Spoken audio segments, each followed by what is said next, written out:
kelas B akan menjelaskan materi keempat, yaitu film Kinderia. Pertama-tama izinkan saya memperkenalkan anggota dari kelompok 3, yaitu Kulsumus Bero dengan NPM 192104031. Yang kedua, saya sendiri, Zafira Hana Hanifah, NPM 192104034. Yang ketiga ada Alza Ahdiya Fatasya dengan NPM 192104036. Dan yang terakhir ada Media Fitriati dengan NPM 192104037. Untuk pembahasan yang pertama, film Kinderia secara umum akan dijelaskan oleh saya sendiri. Kinderia merupakan hewan tidak bertulang belakang yang hidup di perairan laut dan air tawar. Bentuk tubuh Kinderia yaitu simetri biradial dan juga radial. Kinderia mencakup lebih dari 9.000 spesies yang kebanyakan berada di perairan laut dan berperan penting dalam ekosistem terumbu karang. Selanjutnya merupakan ciri umum atau karakteristik dari film Kinderia. Yang pertama, yaitu bersimetri radial atau biradial. Yang kedua, memiliki organisasi tingkat jaringan dikloblastik. Yang ketiga, mempunyai mesogleber keratin di antara lapisan jaringan epidermis dan gastrodermis. Yang keempat, mempunyai rongga gastrovaskular. Yang kelima, sistem saraf berbentuk sebuah jaring saraf. Dan yang keenam, mempunyai sel khusus yaitu cnidositis yang digunakan untuk pertahanan, makan, dan juga kekerikatan. Selanjutnya merupakan struktur tubuh dari film Kinderia. Yang pertama ada epidermis sebagai lapisan luar dari tubuhnya. Yang kedua ada tentakel yang berfungsi untuk mengambil makanan. Yang ketiga ada mulut sebagai jalur masuk untuk saluran pencernaan. Yang keempat ada cnidosit yang memiliki nematosit di dalamnya sebagai sengat yang ditempatkan pada tentakel. Yang keenam ada serabut kontraktil yang berfungsi sebagai jaringan dalam sistem otot. Yang ketujuh ada mesoglea yaitu pemisah antara epidermis dan gastrodermis. Yang kedelapan ada gastrodermis yaitu bagian dalam dari struktur tubuh film Kinderia. Yang kesembilan ada sel interstitial yang berfungsi untuk mengekspresi hormon jantan yaitu testosteron. Yang ke-10 ada vakula makanan yang bisa digunakan untuk menyimpan makanan.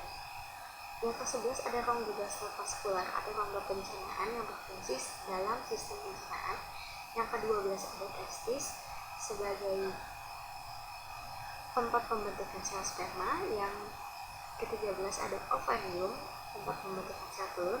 Yang ke-14 tunas yaitu untuk reproduksi secara aseksual.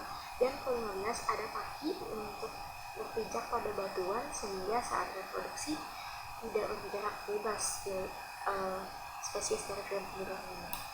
Selanjutnya merupakan dinding tubuh dan juga nematosit. Dinding tubuh pada film Kinderia terbagi menjadi 3. Yang pertama yaitu ada ektodermis yang nantinya setelah dewasa akan berkembang menjadi epidermis. Dan juga ada endodermis yang nantinya setelah dewasa akan berkembang menjadi gastrodermis. Dan di antara epidermis dan gastrodermis ini terdapat mesoglea, lapisan seperti jeli yang bergelatin yang berfungsi untuk memisahkan epidermis dan gastrodermis. Selanjutnya ada nematosit. Nematosit ini dibentuk oleh cnidositis atau cnidosit yang berfungsi untuk pertahanan, makan, dan juga kekerikatan. Nematosit ini berbentuk seperti kapsul intraseluler dengan bentuk tabung berongga melingkar yang berisi cairan. Selanjutnya merupakan sistem reproduksi dari film Kinderia. Reproduksi Kinderia terjadi secara aseksual dan seksual. Secara aseksualnya dilakukan dengan pembentukan tunas. Pembentukan tunas selalu terjadi pada Kinderia yang berbentuk polip. Tunasnya ini tumbuh di dekat kaki polip dan akan tetap menempel pada tubuh induknya sehingga membentuk koloni. Seperti pada struktur tubuh yang sudah dijelaskan tadi. Lalu selanjutnya reproduksi seksualnya dilakukan dengan pembentukan gamet. Ovum atau sel telur dengan sperma. Gamet diproduksi oleh seluruh cnidaria berbentuk medusa dan beberapa cnidaria berbentuk polip. Contoh cnidaria berbentuk polip yang membentuk gamet adalah hydra. Selanjutnya merupakan fase reproduksi. Fase reproduksi dari filum cnidaria ini dibagi menjadi dua, yaitu fase polip dan fase medusa. Pada fase polip ini, spesies dan filum cnidaria akan menempel pada batuan dengan kaki, sehingga pada saat melakukan reproduksi spesiesnya tidak melayang-layang dan tetap pada tempatnya. Bentuknya ini seperti silinder dengan ujung yang satu terdapat mulut dan yang dikelilingi tentakel dan ujung lain buntu untuk menempelkan diri, yaitu kakinya. Polip ini umumnya hidup secara soliter atau menyendiri, tapi ada juga yang membentuk koloni karena melekat jadi tidak bisa bergerak bebas. Polip yang membentuk koloni mempunyai beberapa jenis bentuk menurut fungsinya. Yang pertama itu ada polip untuk makan yang disebut gastroloid. Yang kedua ada polip yang digunakan untuk reproduksi dengan menghasilkan medusa disebut gonigoid, dan polip yang digunakan untuk pertahanan. Koloni dari beberapa bentuk polip disebut juga polimorfisme. Yang kedua ada fase medusa. Pada fase medusa ini, cnidaria hidupnya sudah melayang-layang di perairan dan tidak memiliki kaki lagi. Bentuk tubuhnya terlihat seperti payung atau lonceng dengan tentakel bagian tepi yang melingkar. Bentuknya transparan dan dapat berenang bebas. Pada bagian tengah permukaan bawahnya terdapat mulut yang digunakan untuk makan. Bentuk tubuh lainnya seperti bunga mawar dan dapat dilakukan mawar laut.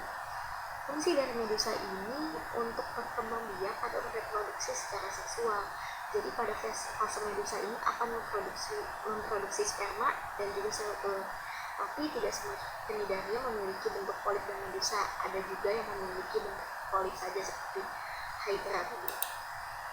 Selanjutnya ada sistem organ pada filum cnidaria. Yang pertama ada sistem pencernaan. Pada sistem pencernaan ini tentakel menangkap mangsa, lalu mangsanya akan dimasukkan ke dalam mulut dan masuk ke rongga gastrovaskular atau rongga pencernaan. Di sini disebutkan gastrosol, disebut pencernaan ekstraseluler. Kemudian makanan akan diserap oleh sel yang ada di bagian dalam struktur tubuh cnidaria, yaitu gastrodermis, lalu akan dicerna dan sari makanannya akan disebarkan ke seluruh tubuh dengan cara difusi, yaitu perpindahan zat dari konsentrasi tinggi ke konsentrasi rendah. Sisa makanan yang telah didistribusikan akan dikeluarkan kembali dari tempat masuknya dari mulut spesies tersebut, karena hewan ini tidak memiliki anus sebagai tempat saluran pembuangannya, jadi dikeluarkan lagi lewat mulut. Lalu ada sistem pernapasan. Pertukaran oksigen dan karbon dioksida dari filum cnidaria ini langsung melalui proses difusi juga. Lalu proses ini dilakukan dengan memanfaatkan bagian kulit luar atau epidermis yang bersentuhan langsung dengan air yang mengandung oksigen pada lapisan gastrodermis ini maksudnya juga terdapat struktur yang berperan untuk membantu terjadinya proses respirasi cnidaria. Nah, strukturnya ini disebut dengan spinobula. Selanjutnya ada sistem organ yang terakhir, yaitu sistem persarapan. Seperti yang sudah dijelaskan tadi, bahwa sistem saraf dari filum cnidaria itu berbentuk dari saraf. Nah, sistem pernapasan sederhana berbentuk jala yang memiliki fungsi untuk menanggapi rangsangan dan mengatur gerakan. Sistem saraf diatur pada bagian mesoglea. Jadi mesoglea selain berfungsi untuk memisahkan antara epidermis dan juga gastrodermis, mesoglea ini memiliki sistem saraf yang ada di dalamnya. Selanjutnya merupakan klasifikasi filum cnidaria. Yang pertama ada kelas Hydrozoa yang akan dijelaskan oleh media Fitarifi. Kepada media disilakan. Baik, di sini saya akan menjelaskan klasifikasi filum cnidaria, khususnya kelas Hydrozoa. Hydrozoa berasal dari bahasa Yunani. Hydro artinya air dan zoon artinya hewan. Jadi, hydrozoa adalah hewan air dan sebagian besar hidup di air laut. Kata hidra juga dapat diartikan ular, karena bentuk tubuh hydrozoa ada yang menyerupai ular. Ciri-ciri dari kelas hydrozoa ini yaitu hidup secara soliter atau berkoloni, memiliki bentuk polip atau medusa, dan dapat bereproduksi baik secara seksual maupun aseksual. Contoh genus kelas hydrozoa yaitu ada Hydra, yang kedua ada Obelia, yang ketiga ada Genionellus sp, dan yang terakhir ada Physalia. Yang pertama yaitu Hydra. Hydra adalah hydrozoa soliter atau hidup sendiri-sendiri. Biasanya mereka hidup di perairan tawar dan umumnya menggantungkan tubuh pada tumbuhan air atau batu dengan menempelkan pangkal tubuhnya yang berbentuk cakram. Pada ujung tubuhnya terdapat mulut yang dikelilingi banyak tentakel untuk menangkap makanan. Tubuhnya berbentuk silinder dengan ukuran yang kecil sekitar 30 mm. Contoh spesies dari genus Hydra ini yaitu ada Hydra minima dan Hydra oregona dan masih banyak lagi. Gambar di samping merupakan contoh gambar Hydra dengan struktur tubuh, ada tentakel, mulut, ada tubuh dan bagian tunas. Kemudian struktur tubuh Hydra. Struktur tubuh Hydra ini memiliki ukuran mulai dari beberapa milimeter sampai 1 cm. Memiliki tentakel yang mengandung sel knidosit. Knidosit ini mengandung nematosita, yaitu benda seperti sengat yang mengeluarkan racun neurotoksin untuk melumpuhkan mangsanya dengan cara ditusukkan ke tubuh mangsa. Tubuhnya berbentuk silinder dengan 2 lapis sel, yaitu ektoderm dan endoderm, serta 1 lapisan tengah, yaitu mesoglea. Struktur tubuh Hydra dapat dilihat pada gambar di samping. Kemudian sistem organ pada Hydra. Sistem pernapasannya yaitu dilakukan secara difusi. Baik pernapasan maupun ekskresi ini dilakukan secara difusi. Oksigen masuk ke dalam tubuh secara difusi. Demikian pengeluaran zat sisa dan karbon dioksida dari dalam tubuh. Yang kedua yaitu sistem saraf. Sistem saraf ini terdiri atas sel-sel saraf yang memiliki juluran-juluran yang sama panjang. Kemudian ada sistem pencernaan makanan. Makanan berupa udang tingkat rendah dan larva insekta. Makanan ini ditangkap oleh tentakelnya, kemudian dimasukkan ke dalam mulut dan diteruskan ke dalam rongga gastrovaskuler. Dinding gastrovaskuler ini akan mengeluarkan enzim untuk mencerna makanan. Sari-sari makanan akan diserap sel usus dan sisanya dikeluarkan melalui mulut. Kemudian ada sistem reproduksi. Hydra ini dapat bereproduksi baik secara seksual maupun aseksual. Reproduksi seksual dilakukan dengan pembuahan sel telur oleh sel sperma. Hydra ini ada yang berumah 1 dan ada yang berumah 2. Jika berumah 1, maka dalam satu individu ada 2 sel kelamin. Sedangkan ketika berumah 2, mereka memiliki sel kelamin masing-masing yang berbeda dalam setiap individunya. Kemudian untuk reproduksi aseksualnya dapat membentuk kuncup yang bentuknya menyerupai hidra dewasa yang berada di samping sisi tubuhnya. Selain itu, kuncup tersebut juga dapat dilepaskan dan tubuh menjadi individu baru di tempat lain. Selanjutnya yaitu ada Obelia sp. Obelia ini adalah anggota hydrozoa yang berbentuk hidroid atau koloni. Mereka memiliki tahap polip dan medusa. Hidroid ini terdiri atas bagian dasar, batang, dan bagian ujung. Bagian dasar menyerupai akar, disebut hydrorhiza, dan batang disebut hydrocauli atau hydrocaulus. Contoh spesies dari Obelia sp ini yaitu Obelia dichotoma dan Obelia geniculata dan masih banyak lagi.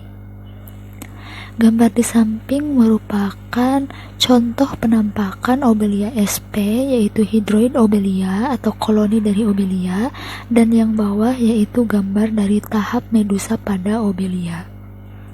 Selanjutnya, perlu diketahui pada Hydrocaulus atau pada batang Obelia tadi terdapat individu polip yang terdiri atas hidran dan gonangium. Hidran ini biasa disebut polip nutrisi atau nama lainnya juga gastrozoid. Nah, mereka ini berbentuk tabung, botol ataupun vas dan memiliki mulut yang dikelilingi oleh banyak tentakel. Nah, fungsinya ini adalah untuk menangkap makanan. Kemudian yang kedua adalah gonangium atau reproduktif polip.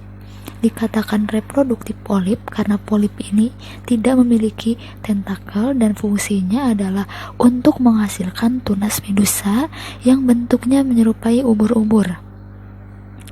Medusa ini memiliki bentuk bulat payung dan memiliki kelamin berbeda. Medusa jantan akan menghasilkan sel sperma, sedangkan medusa betina akan menghasilkan sel ovum. Kemudian yang selanjutnya yaitu siklus hidup Obelia sp, diawali pada tahap polip dewasa yang menghasilkan dua jenis polip, yaitu polip nutrisi yang memiliki tentakel dan polip reproduktif yang tidak memiliki tentakel. Kemudian, polip yang tanpa tentakel ini bereproduksi secara vegetatif dengan menghasilkan tunas medusa. Tunas medusa pun terlepas dari polip dan berenang bebas di lautan. Kemudian, pembuahan akan terjadi pada dua jenis medusa, yaitu antara medusa jantan dan betina, sehingga akan terbentuklah zigot. Zigot akan berkembang sesuai perkembangan sel hewan menjadi blastula, gastrula, dan sampai terbentuknya larva planula. Larva planula ini kemudian akan menempel pada substrat atau tempat yang sesuai untuk hidup. Planula pun akan berkembang menjadi koloni baru dan seterusnya daur hidup Obelia akan kembali terjadi. Selanjutnya yaitu Gonionemus sp. Gonionemus adalah genus hydrozoa yang menggunakan cakram perekat di dekat bagian tengah setiap tentakel untuk menempel pada rumput belut, selada laut, atau berbagai jenis alga. Contoh spesiesnya yaitu Gonionemus agilis. Bagaimana ciri-ciri dari Gonionemus sp ini? Yang pertama, mereka hidup di air pasang surut atau perairan laut dangkal. Yang kedua, ukuran tubuhnya kecil, diameternya hingga 25 mm. Karena ukurannya yang kecil tersebut, mereka sulit dilihat ketika menggantung pada rumput laut. Kemudian, Gonionemus ini mempunyai medusa yang besar seperti pada Obelia. Tahap medusa pada Gonionemus sp ini mendominasi, umumnya bereproduksi dengan cara seksual, di mana gamet dilepaskan ke air laut. Kemudian larva planula berkembang dan menempel ke substrat. Terbentuklah polip yang ukurannya 5 mm. Polip pun kemudian berkembang biak dengan tunas untuk membuat lebih banyak polip dan medusa. Ini merupakan salah satu alasan mengapa Gonionemus sp ini umumnya bereproduksi dengan cara seksual, karena mereka memiliki tahap medusa yang mendominasi. Kemudian yang terakhir yaitu memiliki cincin saraf yang mengatur gerakan Gonionemus sp ini. Ini merupakan struktur tubuh Gonionemus sp. Yang pertama memiliki velum. Velum ini berguna untuk memusatkan air yang masuk dari bawah medusa menuju saluran yang lebih kecil. Yang kedua, terdapat manubrium yang bentuknya seperti tabung yang menggantung. Pada ujung manubrium ini terdapat mulut. Yang ketiga, terdapat rongga gastrovaskuler mengarah dari dalam manubrium ke dalam 4 saluran radial yang meluas ke tepi medusa. Yang terakhir yaitu memiliki saluran cincin yang menghubungkan saluran radial di tepi medusa. Bisa dilihat gambar di samping merupakan struktur dari Gonionemus. Ada bagian manubrium, ada bagian ring kanal, ada bagian radial kanal, ada ovari, ada velum, dan ada tentakel. Kemudian yang terakhir yaitu Visalia. Visalia ini sering disebut dengan kapal perang Portugis. Visalia adalah sebuah hidrozoa laut yang ditemukan di Samudra Atlantik, Hindia, dan Pasifik. Hal itu karena Visalia hidup mengembara atau kosmopolitan dan dapat dikatakan bukan binatang pantai. Mengapa demikian? Karena kehadiran mereka di pantai ini dianggap sebagai pengganggu, terutama pada tempat-tempat rekreasi, karena dapat menyebabkan rasa gatal pada kulit yang tersentuh. Selain itu, dapat memberikan bekas seperti habis dicambuk atau habis terkena besi panas. Kemudian, contoh dari spesies Visalia ini yaitu Visalia visalis. Gambar di samping merupakan penampakan dari Visalia sendiri. Kemudian, bagaimana karakteristik dari Visalia sendiri? Yang pertama, mereka ternyata merupakan gabungan dari 4 polip yang masing-masing membentuk koloni terspesialisasi. 4 polip itu diantaranya ada polip pneumatopora yang berisi gas-gas. Yang pertama ada gas oksigen, gas karbon monoksida, argon, dan juga nitrogen. Fungsinya ini adalah untuk mengapung. Kemudian yang kedua ada gonozoid yang berfungsi sebagai alat untuk reproduksi. Kemudian ada gastrozoid untuk mencerna makanan, dan yang terakhir ada polip daktilozoid untuk mencari dan menangkap mangsanya. Karakteristik selanjutnya yaitu ukuran tentakel cukup panjang, dapat mencapai lebih dari 12 meter, sedangkan ukuran badannya paling besar hanya mencapai 25-30 cm. Kemudian memiliki alat pelampung yang disebut pneumatopora yang sudah saya sebutkan tadi. Tidak mempunyai mulut, makanan hanya dicerna oleh alat yang bernama gastrozoid. Pergerakan Visalia ini juga semata-mata tergantung dari angin, arus, ataupun ombak. Binatang ini dianggap sebagai pengganggu terutama pada tempat-tempat rekreasi karena dapat menyebabkan rasa gatal pada kulit yang tersentuh seperti yang saya sudah jelaskan tadi. Mungkin itu saja pembahasan mengenai kelas hidrozoa. Selanjutnya pembahasan kelas Scyphozoa akan dijelaskan oleh saudari Kulsum Muspiro. Baik, di sini saya akan menjelaskan kelas Scyphozoa. Scyphozoa berasal dari 2 kata, yaitu Scypho yang berarti mangkuk dan zoa yang berarti hewan. Ciri-ciri dari Scyphozoa: 1. Hidup di laut dan merupakan ubur-ubur sejati. 2. Umumnya memiliki ukuran 2-40 cm. Yang ketiga, tidak memiliki velum. Yang keempat, mesoglea mengandung sel amobid yang berfungsi untuk mengedarkan zat-zat makanan. Yang kelima, sel knidosit terdapat di gastrodermis serta epidermis. Yang keenam, memiliki siklus hidup polip dan medusa. Yang ketujuh, bentuk tubuh medusa merupakan fase yang dominan.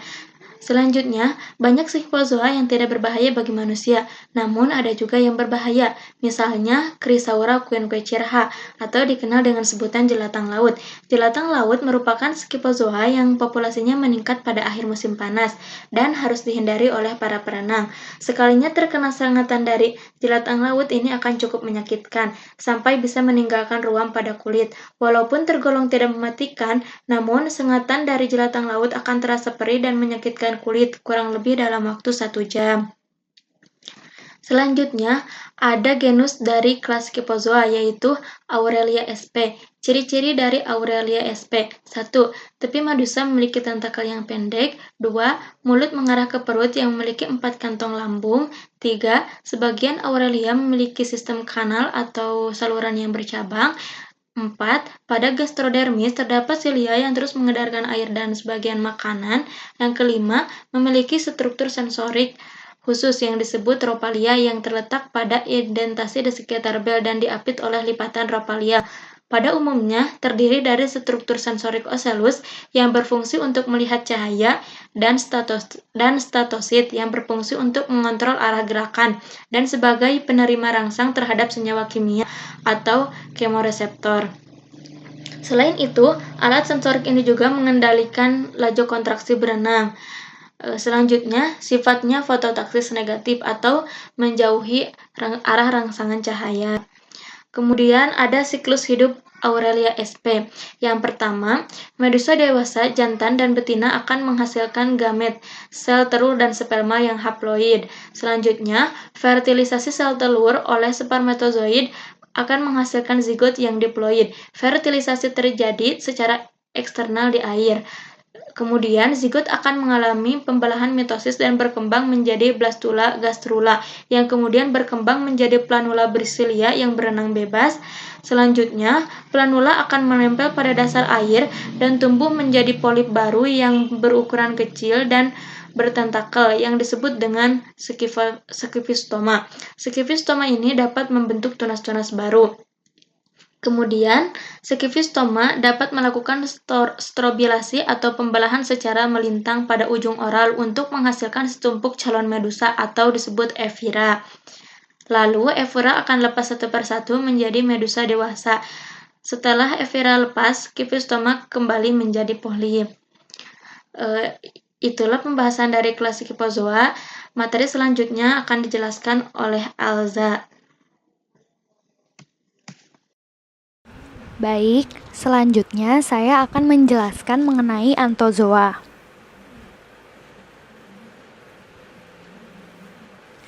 Anthozoa hidup sebagai polip soliter maupun koloni. Ia tidak berkembang menjadi medusa dan mempunyai siphonoglia sebagai alat pernafasan yang sederhana. Anthozoa mencakup anemon dan karang. Anemon bersifat soliter, seringkali besar dan berwarna-warni, seperti gambar yang ditunjukkan oleh titik merah. Anemon hidup menempel pada substrat dengan pedal dis atau keping kaki. Namun, ada pula yang hidup simbiosis mutualisme dengan kelomang atau kepiting pertapa. Dalam keadaan bahaya, anemon akan melipat diri, seperti bola dengan tentakel yang mengandung nematokis atau sel penyengat yang akan sedikit tersembul keluar. Anemon memakan hewan invertebrata dan ikan kecil yang ditangkap oleh tentakel lalu dimasukkan ke mulut. Anemon bereproduksi secara aseksual dan seksual.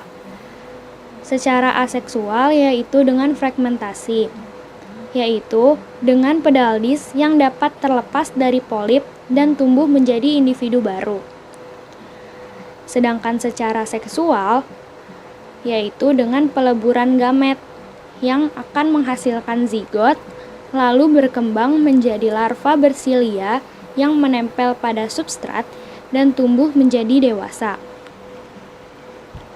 Berikut ini gambar struktur tubuh pada anemon.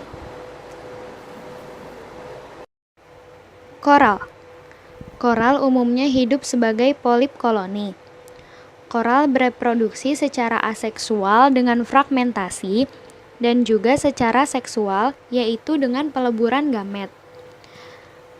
Pada gastrodermis koral hidup uniseluler alga yaitu Zooxanthellae yang membantu dalam membangun terumbu karang dengan meningkatkan tingkat pengendapan kalsium karbonat. Sumber makanan koral 75-99% berasal dari Zooxanthellae. Saat Zooxanthellae mengeluarkan karbon dioksida dari lingkungan polip, perubahan pH menyebabkan pengendapan kalsium karbonat yang terlarut sebagai aragonit atau batu kapur karang.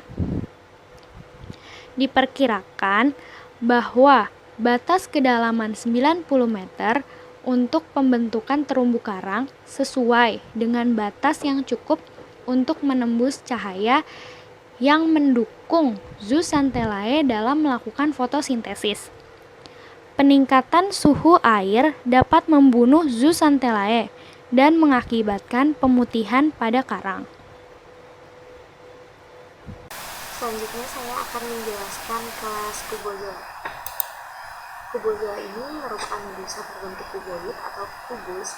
Tentakelnya menggantung di setiap sudutnya, mempunyai polip yang sangat kecil atau pada beberapa spesiesnya tidak ditemukan. Kubozoa merupakan perenang dan pengembara aktif di perairan tropis yang hangat. Beberapa di antaranya memiliki nematosit yang berbahaya. Untuk sistem reproduksi dari kubozoa sendiri sama dengan stipozoa. Salah satu spesies dari kubozoa yaitu merupakan ubur-ubur kotak atau box jellyfish.